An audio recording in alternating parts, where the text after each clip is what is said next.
مجھے ایک فون آیا پچھلے سال کی بات کہ جی آپ سے درخواست ہے کہ فلاں جگہ آپ ہماری محرم کی 10 دن کی مجالس پڑھ دیں، انشاءاللہ ہم آپ کو خوش کریں گے۔ مطلب یہ ہے کہ جو کچھ آپ منہ مانگے پیسے مانگیں گے وہ ہم آپ کو دیں گے۔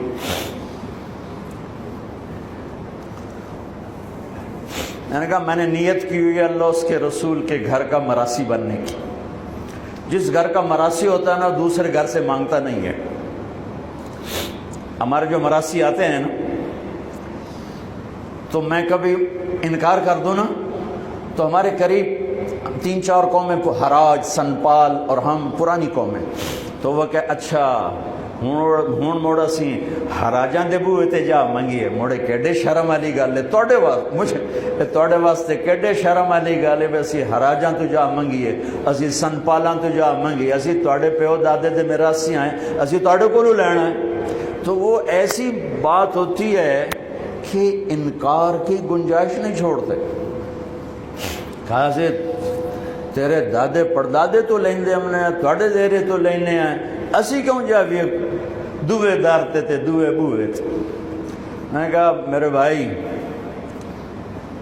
میرے لیے تو سارا سال ہی محرم ہوتا ہے، میرا کوئی بیان اس گھر کی تعریف سے خالی نہیں ہوتا ہے، کبھی کوئی نکل جائے بات ادھر ادھر تو الگ بات ہے کہ میں نے نیت کی ہے کہ میں اس گھر کا مراسی بن کے مرنا چاہتا ہوں۔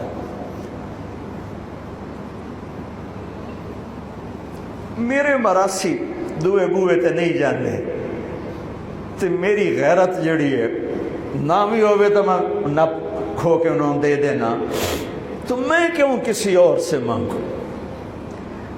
مجھے اگر لینا ہے تو اسی در سے لینا ہے، یہاں کچھ نہیں لینا۔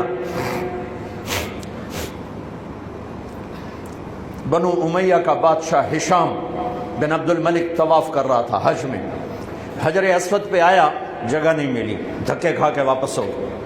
امام زین العابدین تشریف لائے تو ایک دم مجمع پیچھے ہٹ گیا اور آپ نے بوسہ لیا اور آگے چلے گئے۔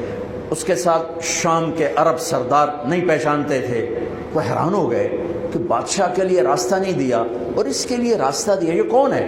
کہنے یہ کون ہے؟ تو ہشام جانتا تھا یہ کون ہے، تو وہ انجان بن کے کہنے لگا پتہ نہیں کون ہے۔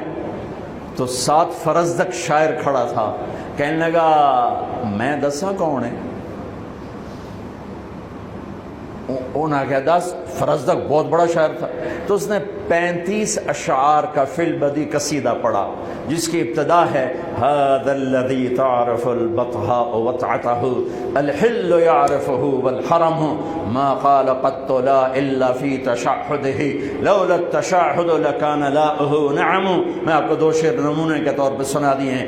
یہ وہ ہے جسے تم تو نہیں جانتے ہو لیکن اللہ کا گھر بھی جانتا ہے اور مکے کا ایک ایک پتھر جانتا ہے اور ایک ایک پہاڑ جانتا ہے۔ یہ وہ سخی ہے، یہ وہ سخی ہے کہ اس کی لا صرف کلمے میں نکلتی ہے، ورنہ سائل کے سامنے آج تک اس نے لا نہیں کہا، یعنی نہیں کبھی نہیں کہتا سوائے لا الہ الا اللہ کے۔ اس کو اتنا غصہ چڑھا اس نے اس کو عصفان میں قید کرا دیا۔ جب امام نے زین العابدین کو پتہ چلا تو انہوں نے 10,000 درہم اس کو ہدیہ بھیجا کہ بھئی یہ تحفہ قبول کرو، تو وہ رونے لگا۔ وہ جو لایا تھا اس کو کہنے لگا امام صاحب سے کہنا میں نے ساری زندگی بادشاہوں کی تعریف کی ہے پیسے کے لیے، لیکن میں نے آپ کی تعریف کی ہے اللہ کو اور آپ کے نانا کو راضی کرنے کے لیے، مجھے آپ سے کچھ نہیں چاہیے، اس کا صلہ اتھے جا کے لینا، اتھے نہیں لینا، واپس کر دی۔ وہ بھی اہل البیت تھے تو انہوں نے فرمایا اس سے جا کر کہو تمہیں تیری نیت کا صلہ مل گیا، لیکن اہل البیت کے گھر سے جب کوئی چیز نکل جاتی ہے واپس نہیں آتی، تو میری منت ہے تو قبول کر لے۔ پھر ان کی دوبارہ بھیجنے پر اس سے قبول کیا۔